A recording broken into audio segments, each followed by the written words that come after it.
Bonsoir. Alors moi je suis quelqu'un de très calme et cette semaine j'ai pris le métro. Tu vois, je marchais tranquillement vers les quais et j'ai entendu les portes sonner. Je me suis arrêté. Mais derrière moi il y avait un type qui visiblement n'avait pas exactement le même projet. Il voulait vraiment prendre le métro, qui me pousse comme ça, mais les portes se ferment, il rate le métro. Et là il se retourne vers moi avec une haine. Et là genre... J'avais envie de lui dire, mec, on est mardi, il est 11h du matin, et t'as 2 sacs Lidl dans les mains. Fais pas comme si t'étais un homme d'affaires. Regarde, moi j'arrive dans 2 minutes, attends. Il a me dit, oui, le temps c'est de l'argent, et ça c'est une grosse connerie, le temps c'est de l'argent. Parce que moi je viens d'Afrique, le temps c'est pas ce qui manque. Et je peux te dire que là-bas, le temps, c'est du temps, hein, c'est pas de l'argent du tout. D'ailleurs, je sais pas comment vous transformez le temps en argent. On aimerait bien connaître le secret. Arrêtez de nous envoyer du riz, envoyez la formule. Alors, j'ai amené un instrument africain avec moi. Ceci est une contrebasse africaine. Et c'est là où on se rend compte que la malnutrition touche les instruments aussi. Alors, envoyez vos dents. Alors, musique Diwan, c'est la musique du désert. Alors, j'aimerais qu'on s'imagine dans le désert. J'aimerais qu'on s'imagine dans un endroit où il n'y a rien autour. Et là, je m'adresse aux Parisiens. C'est des gens de la province, faites comme d'habitude. Ma première chanson est une chanson de tolérance. J'aimerais la dédier au président nord-coréen Kim Jong-un. Et à son père, Kim Jong-il. Et à sa mère, Kim Jong-elle.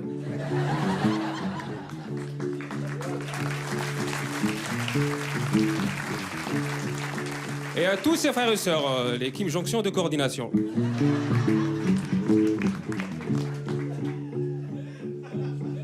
Ma deuxième chanson, c'est plus une mélodie de réflexion, en fait. Parce qu'en fait, quand tu fais la musique d'Iwan, tu réfléchis à ce qui se passe autour de toi. Et c'est vrai que c'est chaud en ce moment avec ce qui se passe en France, les attentats. Et j'aimerais juste dire que nous, les Arabes, on a peur aussi. Et non, c'est vrai. Et en fait, on n'est pas au courant à l'avance. Hein. On découvre en même temps que vous. C'est vrai. C'est vrai, on a peur. Et l'autre jour, véridique, j'étais dans un Thalys, juste à l'entrée du wagon. Et je me suis dit, imagine, il y a un terroriste qui rentre. Et j'essaie d'intervenir. Et il y a la police qui vient. Est-ce qu'elle va dire il est en train d'intervenir? Ils sont en train de se concerter, les bâtards.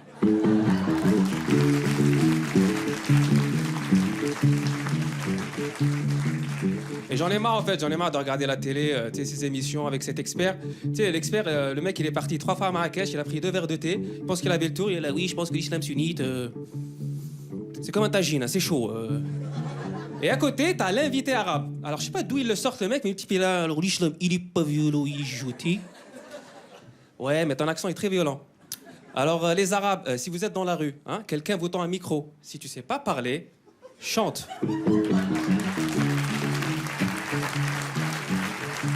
Alors, tu dis ok, je vais pas regarder les chaînes d'infos, tu vois, je vais regarder du sport, tu tombes sur qui? Karim Benzema. Alors le mec il parle, tu comprends rien du tout, en fait ça n'a aucun sens. C'est ça, en fait, une phrase de Karim Benzema, c'est 17 mots, aucun cadre, 0 but.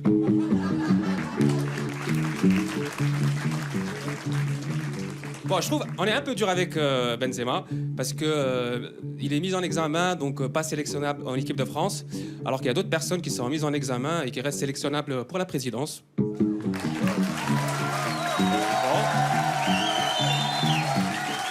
Non, c'est vrai, peut-être. En fait, avec la mise en examen, tu peux diriger un pays, mais pas un ballon. C'est ça.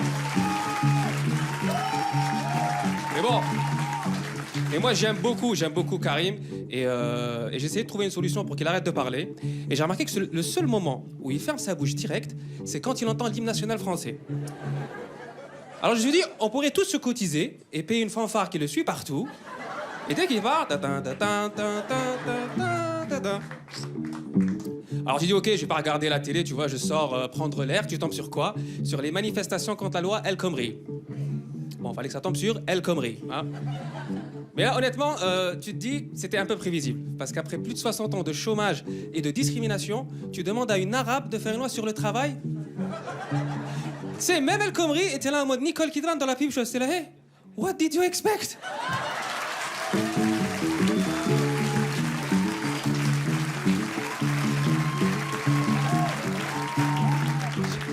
Est-ce que c'est moi, ou à chaque fois qu'il y a un attentat, le seul témoin qui a tout vu, c'est un Renoir sans papier qui te parle dans un langage d'un enfant de 5 ans. Il est là, au début j'étais là. Et après il y a badabim, badabim, badam, badoum.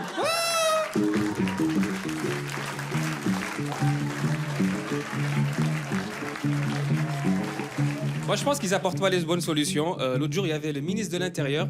Il disait, on a capturé 5 candidats au djihad. On a confisqué leur passeport. Du coup, ils restent ici. Bravo. Bravo. C'est quoi ton plan, ça? C'est ton plan ici, pirate. Et c'est là où tu te dis, il y a des réfugiés syriens qui veulent quitter leur domicile et aller vivre loin des explosifs, on les laisse pas rentrer. Et t'as des djihadistes européens qui veulent quitter leur domicile et aller vivre sous les explosifs, on les laisse pas sortir. T'as fait un échange d'appartements.